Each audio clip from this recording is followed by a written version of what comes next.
I moved to Colorado about a year and a half ago from the DC area. I was a UX designer doing freelance work. And I came here for the beautiful mountains and the booming tech scene here in Colorado. And, I started going to the tech meetups here and would meet hundreds of techies. And usually I was the only woman in the room and almost definitely the only woman of color in the room. And so I started feeling really isolated. You're starting to see a theme here amongst the speakers. Started feeling really isolated, and subconsciously, I stopped going to meetups, started going to less and less of them. And so I started asking myself, where were the women leaders? Where were the women of color in the tech industry here in Colorado? And did they even exist? So I was invited to speak on a panel to talk about what careers in the tech industry would look like. And my fellow panelists worked for big companies and small companies and startups, and I was the freelancer. And when I arrived to speak on the panel, I found out that not only was I the only woman, I was the only person of color on the entire panel. So my fellow panelists started giving all kinds of advice about what you can experience in your careers.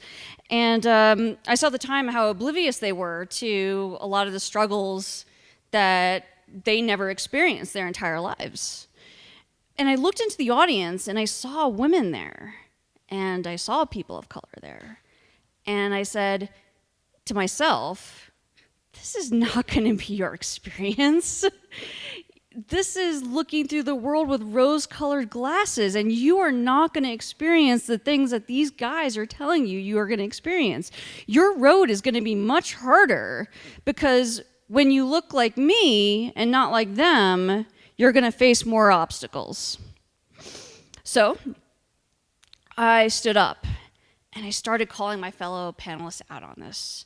I started telling them that is not exactly how it's going to play out for everyone in the audience. These things are hard to say when you're a woman of color speaking to people in power. And things don't always come easy for people who look like me. So I came home that night crying because I felt bad for them. I felt bad for making them feel bad. I felt bad for making them feel guilty. And what I didn't realize at the time was that there was this fuel kind of building up inside of me. And a fuel that was just ready for a spark to ignite into a blaze. And so I went to my first Women Who Startup meetup, and I shared my story to all the women that were there, and they heard me, and they listened to me, and they empathized with me. And we all cried at that meetup that day. This moment happened for me that was a spark.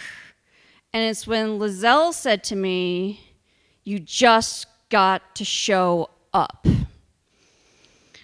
And she threw in probably a couple F-bombs in there, knowing Lizelle, but that was what she said.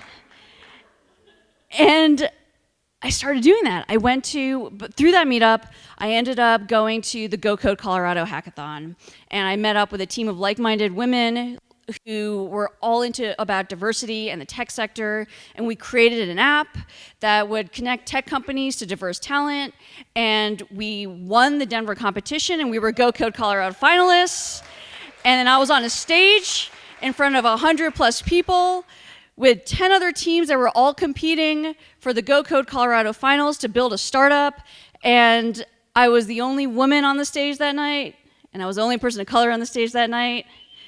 And after I gave my pitch, I sat down with my team and I said, "Hey, I think we got a good shot at winning this." And we were all like, "Yeah, we've built a great product. We have a good idea here. We're going to change the face of the tech sector in Colorado."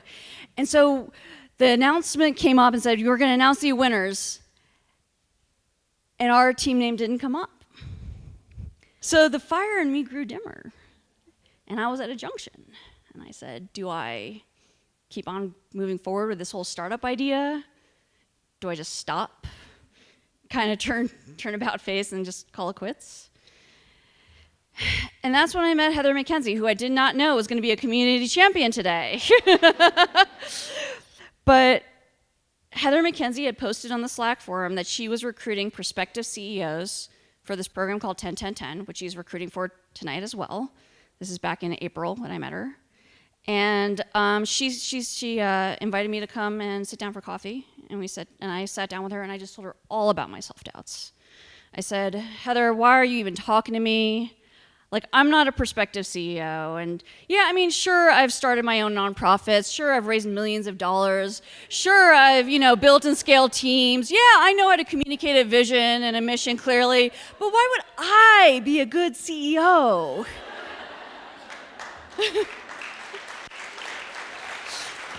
And if you could make a look that involves rolling up a newspaper and hitting you on the head, I'm pretty sure Heather gave me the look that day.